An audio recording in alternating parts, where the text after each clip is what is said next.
नमस्कार, स्वागत है आपका खबरों का पंचनामा में। मैं हूं आपके साथ वक्ता। हम लेकर आए हैं देश और दुनिया की 5 बड़ी खबरें, जिस पर चर्चा के लिए हमारे साथ स्टूडियो में मौजूद हैं कैपिटल टीवी के editor in chief doctor Manish Kumar. Doctor साहब, आपका बहुत बहुत धन्यवाद। सबसे पहले नजर डालते हैं आज की हेडलाइन। अमेरिका में पीएम मोदी का जोरदार स्वागत, कई सीईओ से की मुलाकात, बाइडेन के साथ करेंगे द्विपक्षीय वार्ता, पाकिस्तान में बड़ी बेचैनी। नरेंद्र गिरी की मौत पर उठे सवाल, योगी सरकार ने की सीबीआई जांच की सिफारिश, महंत की सुरक्षा में लगे 11 पुलिसकर्मियों को भी हटाया गया। बंगाल उपचुनाव में आया नया मोड़, हाईकोर्ट ने इलेक्शन कमीशन से 24 घंटे के अंदर मांगा हलफनामा, खतरे में पड़ सकती है ममता बनर्जी की कुर्सी। कैप्टन ने सिद्धू के खिलाफ जंग का किया ऐलान, बोले सिद्धू के खिलाफ उतारेंगे मजबूत उम्मीदवार, राहुल प्रियंका को बताया अनुभव की। धर्मांतरण केस में गिरफ्तार मौलाना कलीम सिद्दीकी पर बड़ा खुलासा, पाकिस्तान से मिलता था तकनीकी सपोर्ट, निशाने पर की ग्रामर फैक्ट्री।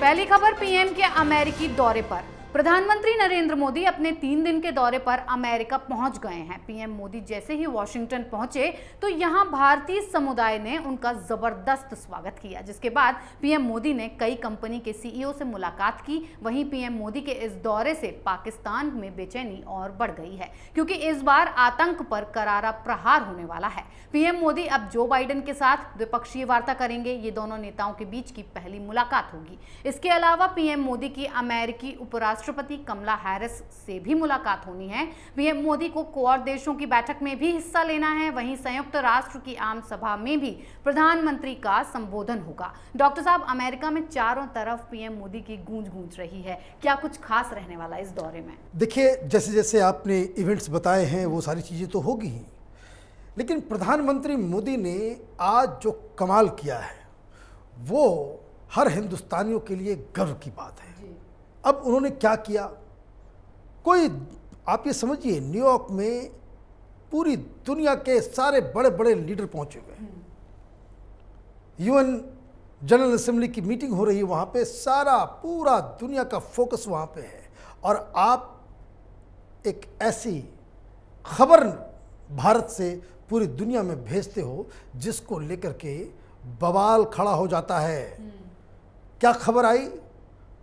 हम क्वाड में जाकर के बात करने वाले हैं, हम जनरल असेंबली में चीन के ऊपर हमला करने वाले हैं, हम चीन को घेरने की रणनीति बना रहे हैं, आतंकवाद को बढ़ावा देने में चीन और पाकिस्तान का अहम रोल है। इस तरीके से पूरी दुनिया में हम ये बात फैलाना चाहते हैं।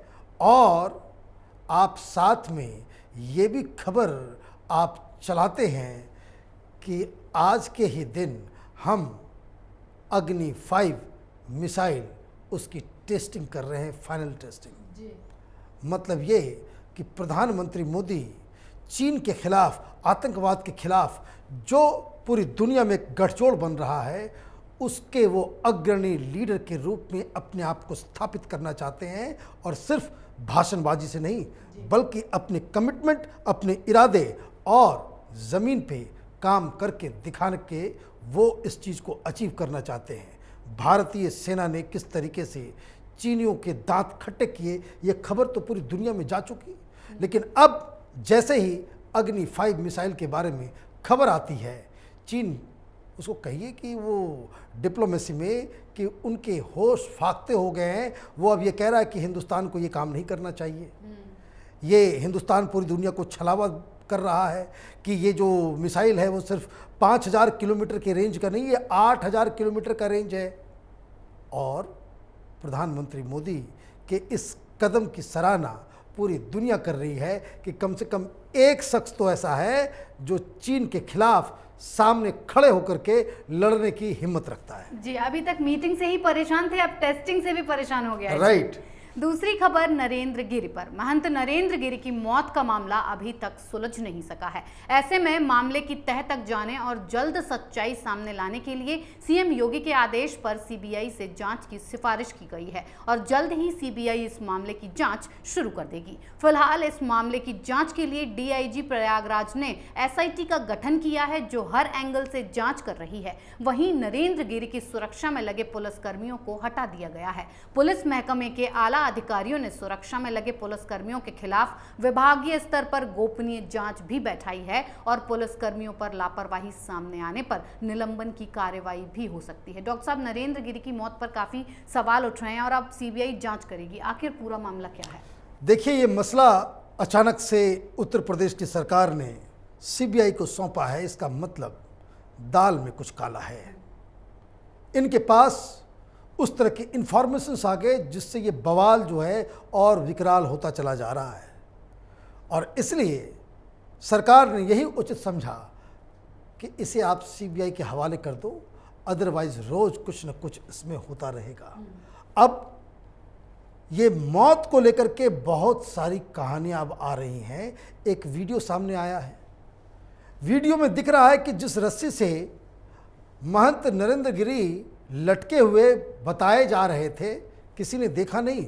वो 3-4 लोग जो कह रहे हैं कि हमने उनको उतारा, जमीन में लिटाया, तो वो जो रस्सी बंधी हुई है वो पंखे के ऊपर वो जो लोहे का जो क्लिप होता है उससे उस रस्सी को बांधा गया था। सवाल सबसे बड़ा यही उठ रहा है कि क्या उस हाइट पे जाकर के महंत जी खुद उसको बांध सकते हैं या किसी और ने बांधा। अब ये कहानी ऐसी बन रही है, सवाल ऐसा उठ रहा है कि जिससे बवाल मच जाएगा।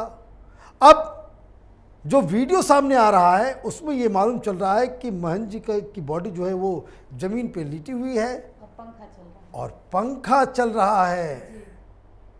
तो ये सारी चीज़ें तो एक साथ जो है वो हो नहीं सकती और कई सारे लोग ये कह रहे हैं कि ये हत्या का मामला है और पुलिस के पास इस तरह की जानकारी होगी या कुछ और भी कुछ सबूत मिले होंगे जिस वजह से आपने खबर दिया कि जो सुरक्षा में लगे जो पुलिस अधिकारी थे उन लोगों के खिलाफ कार्रवाई हो गई, उनको निलंबन भी किया जा सकता है। मतलब ये कि इस कहानी में बहुत सारा लूप होल्स नजर आ रहा है। ये सिंपल सुसाइड का केस नहीं है और इसलिए राज्य की सरकार इसमें पड़ना नहीं चाहती। इसलिए इस पूरे केस में दूध का दूध पानी का पानी हो, इसलिए इसे सीबीआई को सौंप दिया गया है। जी, सीबीआई की जांच इसीलिए हो रही है कि इसमें कई एंगल्स खुलकर आ रहे हैं। राइट जी डॉक्टर साहब, अब खबर ममता की मुश्किलों पर। पश्चिम बंगाल की भवानीपुर सीट पर होने वाले उपचुनाव को लेकर संशय की स्थिति पैदा हो गई है जिससे ममता की कुर्सी भी खतरे में पड़ती नजर आ रही है। दरअसल कलकत्ता हाई कोर्ट ने भवानीपुर सीट पर 30 सितंबर को होने जा रहे उपचुनाव को लेकर दायर की गई जनहित याचिका पर सुनवाई की और संवैधानिक संकट के मामले पर चुनाव आयोग से हलफनामा दायर करने का निर्देश दिया है। यह हलफनामा 24 घंटे के अंदर दायर करना होगा। वैसे भी ममता को सीएम पद पर बने रहने के लिए 5 नवंबर के पहले निर्वाचित होना होगा। अगर वो निर्वाचित नहीं होती हैं तो उनकी सीएम की कुर्सी चली जाएगी। इस बात को लेकर ममता ने खुद ही कहा था कि अगर वो अब चुनाव नहीं जीतती हैं तो कोई दूसरा सीएम होगा। डॉक्टर साहब, अब ममता बनर्जी की कुर्सी खतरे में दिख रही है? देखिए, खतरे में तो तब होगी जब कल मतलब 24 घंटे पूरे होने के बाद जब इसमें हलफनामा सरकार की तरफ से दिया जाएगा। मसला क्या है? मसला ये है कि 3 जगह पे उपचुनाव हो रहे हैं।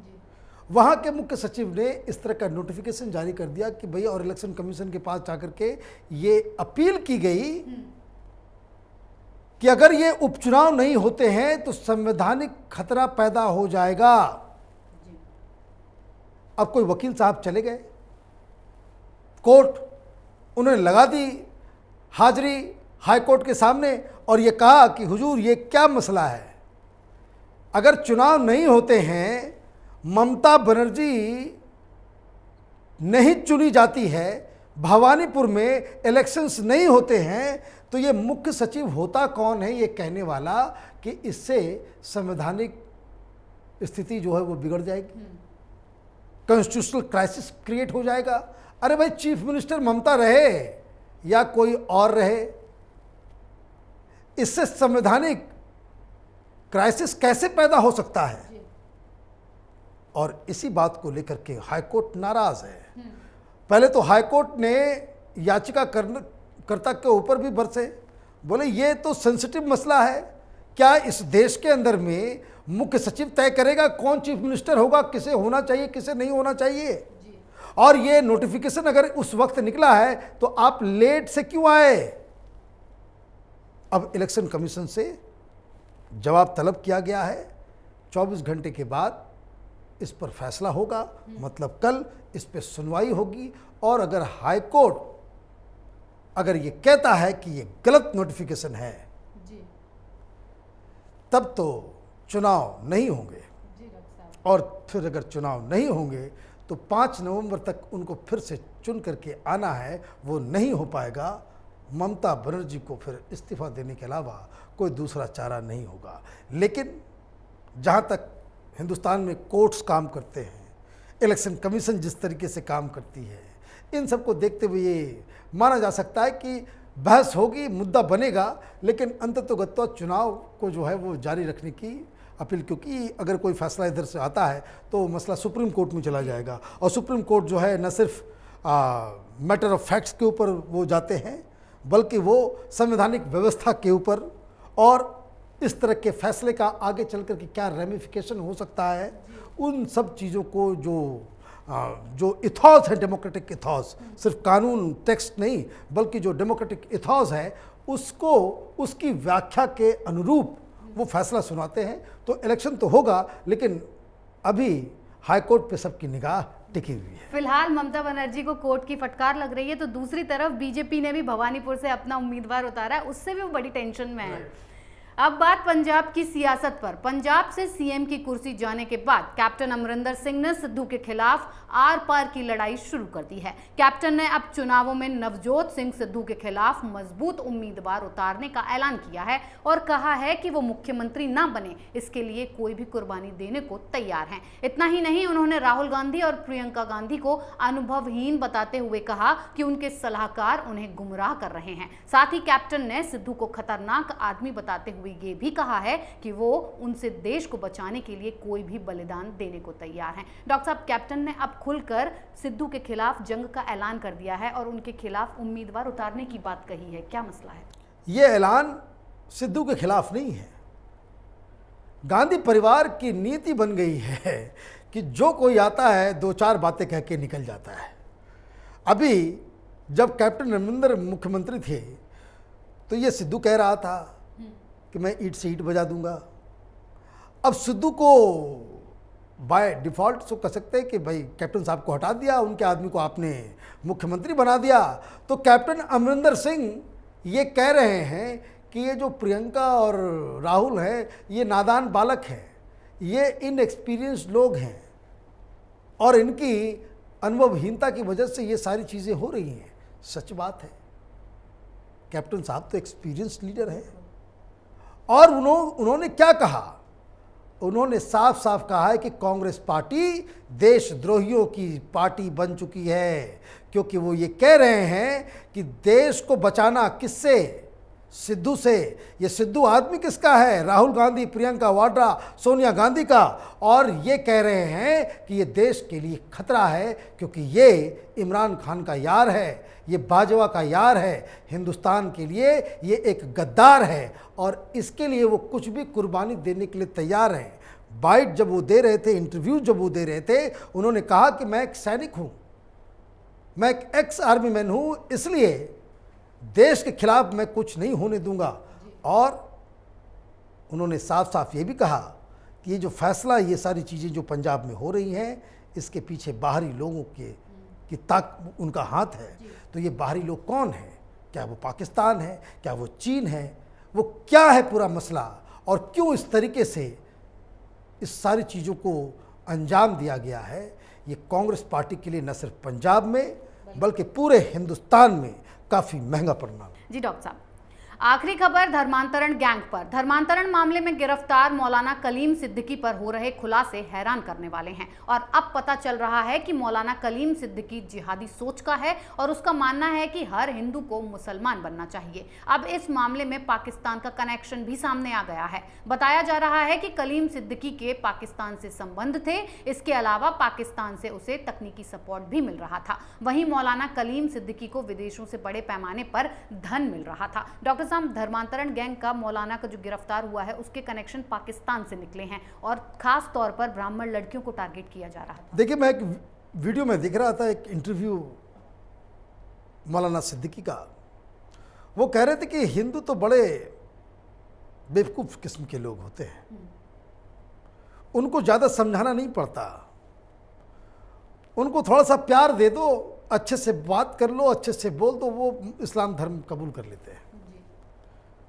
वो बता रहे कि बड़े से बड़े कट्टर हिंदू जो दिन रात इस्लाम को गाली देते रहते हैं, ईद के दिन 2 चम्मच उनको सवई खिला दो, उसमें ही ये खुश हो जाते हैं। प्यार के भूखे लोग हैं।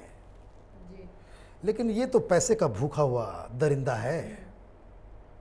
ये जो धर्मांतरण का पूरा रैकेट यूपी और पूरे देश के अंदर चल रहा है, चाहे वो ईसाई हो चाहे वो इस्लामिक हो, ये लोग पैसे लेकर के वो रैकेट चला रहे हैं। इनका ये धंधा है।